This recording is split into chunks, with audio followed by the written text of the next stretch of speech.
So yesterday we have studied the development of the embryo in the womb. The growing embryo, suppose that this is the embryo. So this embryo, it is attached to the placenta by umbilical cord. So this is the placenta.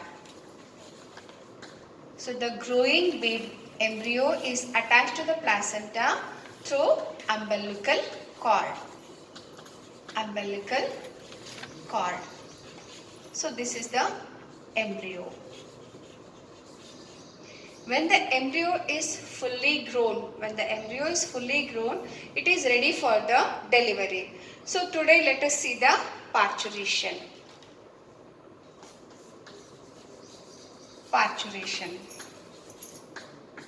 Parturition is the expulsion of the baby, or you can say the delivery of the baby. It is the delivery, or you can say expulsion. Expulsion of fully grown fetus after the completion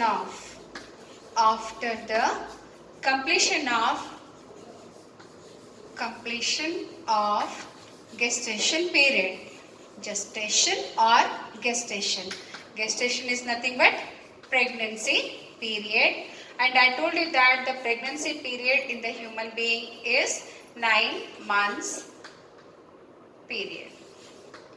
Now what is parturition?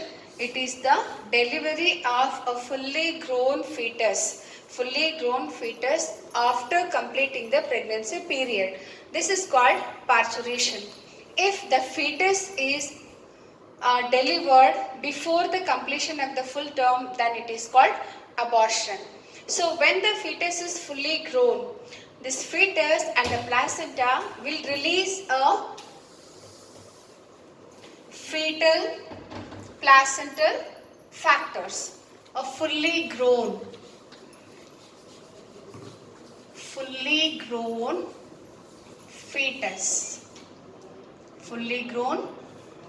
fetus and placenta releases a factor which is called fetal placental factor. It is called as fetal ejection factor. Fetus ejection factor. So this fetal ejection factor will act on the uterus. It will act on the uterus, and the uterine muscles will undergo contraction. So under the influence of fetal ejection factor, uterine muscles will contract. Uterine muscles contract. The contraction of the uterine muscles will stimulate the maternal pituitary gland for the release of the oxytocin. So it will stimulate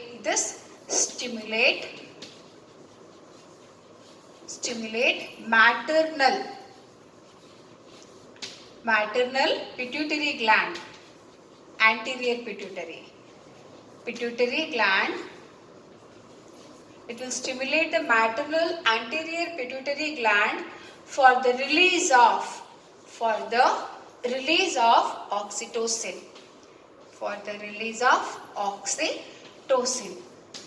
So oxytocin is released from the maternal pituitary gland, and these oxytocin receptors are present on the uterus. So this oxytocin target organ is the uterus. The target organ is the uterine wall. And this uterus will undergo contraction. It will undergo stronger and stronger contractions.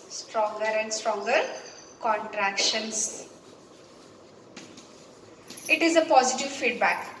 See, when the uterine muscles will be undergoing contraction under the influence of oxytocin, which is released by the anterior pituitary of the mother, and this is released when fetus is fully grown. As the oxytocin is released, its target organs are present on the uterus and the uterine wall will undergo contraction.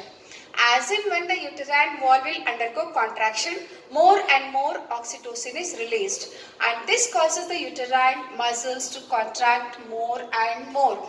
That is, the stronger and stronger uterine wall contraction is seen, and this is called as labor pain. This is called as labor pain.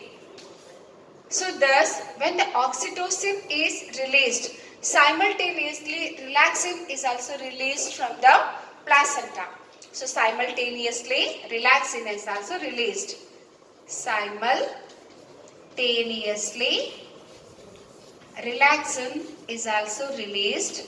Relaxin is also released from the placenta. From the placenta. So this relaxin dilates the pubic symphysis and it also dilates the cervix. Now let us see the next one.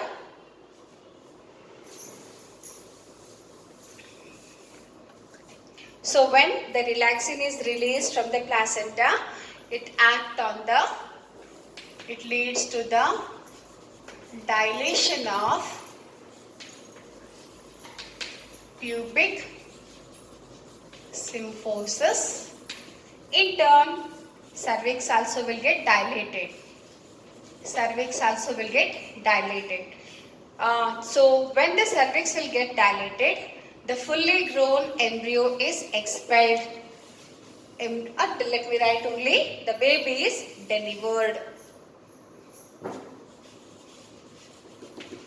Baby is delivered. So that is how the parturition process takes place. Now let us see once again, what do you mean by parturition? It is the expulsion of the fully grown fetus from the mother body. So expulsion of fully grown fetus after the completion of the pregnancy period from the mother body is called as parturition or delivery, and in the human beings it will take 9 months, 7 days, or sometimes we'll simply say 9 months. So here how the delivery occurs. When the embryo is fully grown in the womb of the mother, it will that fetus as well as placenta both will send particular factors. So those factors are called fetal ejection factors. Those factors called fetal ejection factors, and these factors are released in the maternal blood, and through the blood these factors will stimulate, it will move to the pituitary gland, and in the pituitary, anterior pituitary gland will get stimulated by these factors. When the anterior pituitary gland will get stimulated by these factors, it will release the oxytocin. This oxytocin is called as birth hormone. It is commonly called as birth hormone. So this oxytocin target organ is the uterus. The target organ for this oxytocin is uterus. Though these oxytocin will act, they will bind to the receptors which are present on the uterine wall and leads to the contraction. So as and when oxytocin is released, uterine muscles will undergo contraction. So it is a positive feedback mechanism.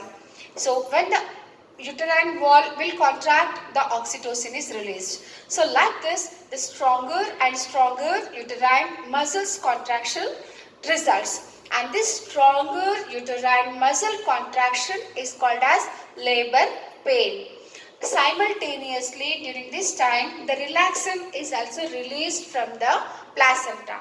Relaxin is another hormone which will help in the parturition. So this hormone is released from the placenta. So this hormone dilates the pubic symphysis and also cervix. So during this time, the head of the baby will be moving towards the cervix. When the pubic symphysis dilates, naturally cervix also will dilate, and then the baby moves towards the birth canal, that is cervix and the vagina. Both are called as birth canal, and the baby will come out to the birth canal. So that is called the now we can say that parturition is completed. That is, baby is delivered from the womb of the mother. So these phases, this parturition, we will study under 3 phases. Let us see those 3 phases.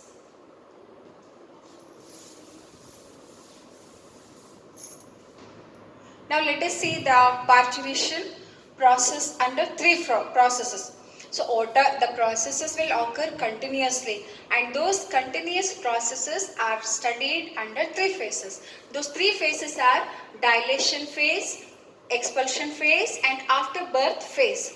So dilation phase, it is under the influence of relaxin. So when the fetus is fully developed, relaxin is released from the placenta. And I told you that this relaxin dilates pubic symphysis. Pubic symphysis, in turn cervix. So when the cervix is dilated, the amniotic membrane will get ruptured. That is, amniotic membrane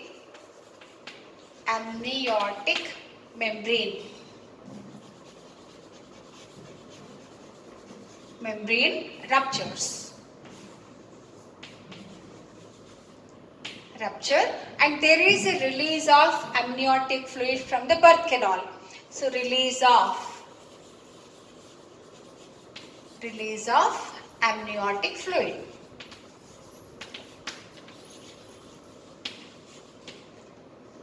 So the fully grown fetus will take its position already when the 9 months will be completed. Usually the head will turn down. Towards the birth canal, and usually head only will come first. So sometimes the buttocks will come first, and that is called breech birth. Now, so what is dilation phase? It is the first phase which is under the influence of relaxin, and relaxin is secreted by the placenta.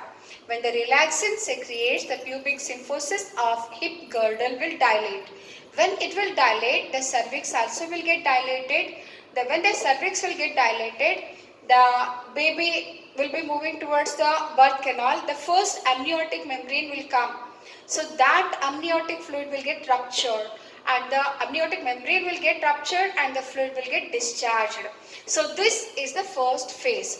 When the amniotic fluid will get discharged, the baby will be delivered. So this is called expulsion phase. So during this phase, this phase will take place under the influence of oxytocin. I already told you that oxytocin is released from the anterior pituitary gland of the mother. And what will stimulate the release of oxytocin? It is the fully grown fetus and the placenta. I told you oxytocin is also called as birth hormone. So when the oxytocin is released, it leads to the contraction of the uterine muscles. Which is called labor pain. And I told you that the release of oxytocin and the uterine muscle contraction, it is a positive feedback. As soon as oxytocin releases from the anterior pituitary, more and more contraction of the uterine muscles will result, and which will result in the expulsion of the baby. Expulsion of fully grown fetus.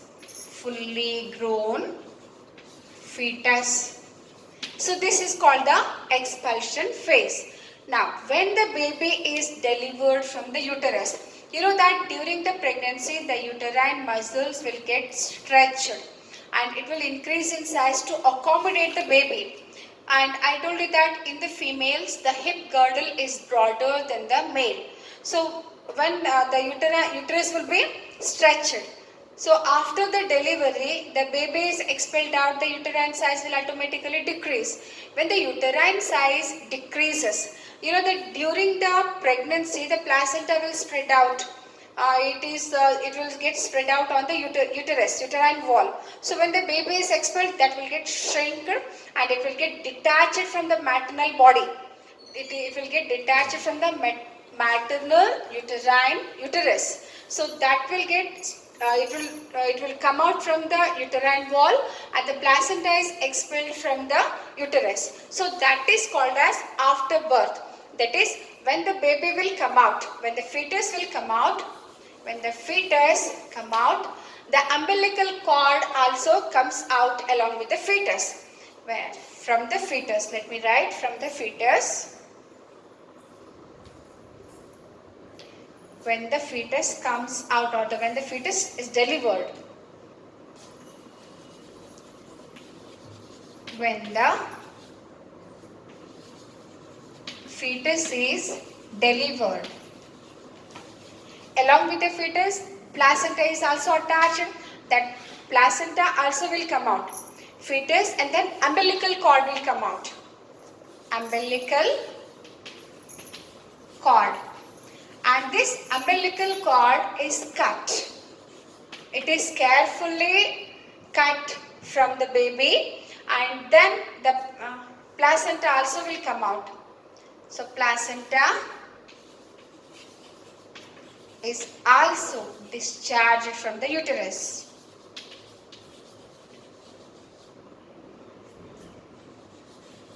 Is also discharged from the uterus. Fine. Well, what is after birth phase? In the after birth phase, after the delivery of the baby, the size of the uterus changes. It decreases. Due to that, the placenta get detached from the uterus. So when it will get detached, it also comes out with the baby. So when the fetus will come, along with that the umbilical cord and the placenta will come.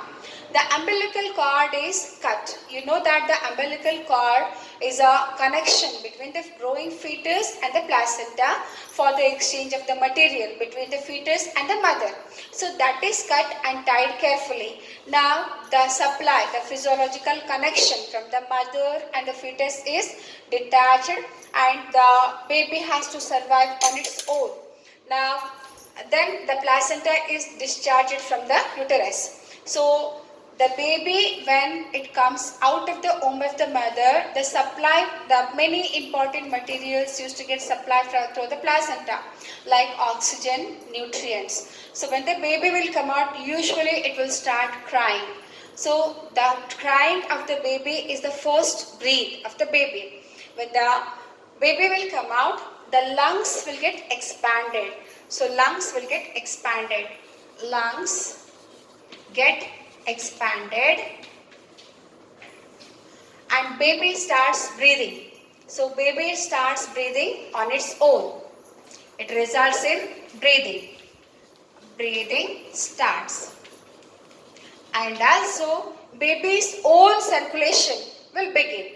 The circulatory system will become active. Circulatory system starts functioning. So this is about the different phases of parturition. Parturition definition already I told you. What are three phases? Dilation phase, expulsion phase, dilation phase, expulsion phase and after birth phase. Now dilation phase, it is under the influence of relaxin where the dilation of pubic symphysis and the cervix will take place. And this will result in the rupture of the amniotic membrane and release of the amniotic fluid. When the amniotic fluid is released, automatically baby will be moving towards the birth canal. When the baby will be moving towards the birth canal, the uterine contractions which are under the influence of oxytocin will help in the expulsion of the baby. When the baby, the fully grown embryo, fully grown fetus will come out, along with that the umbilical cord as well as placenta will come out. The umbilical cord is cut carefully and then the placenta is that also will get discharged from the uterus.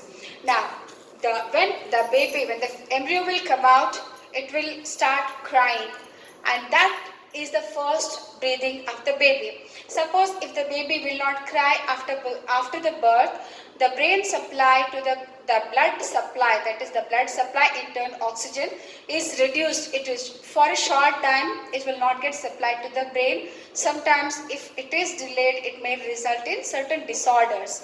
So that is about the parturition. After parturition, we will see the lactation. So parturition is a neuroendocrine process. Here the nervous system as well as endocrine system will help. Likewise, the lactation is also neuroendocrine process. Lactation. So lactation, it is the formation, secretion and release of milk from the mammary glands. It is the formation, secretion and release of milk from the mammary gland. From the mammary gland is called lactation.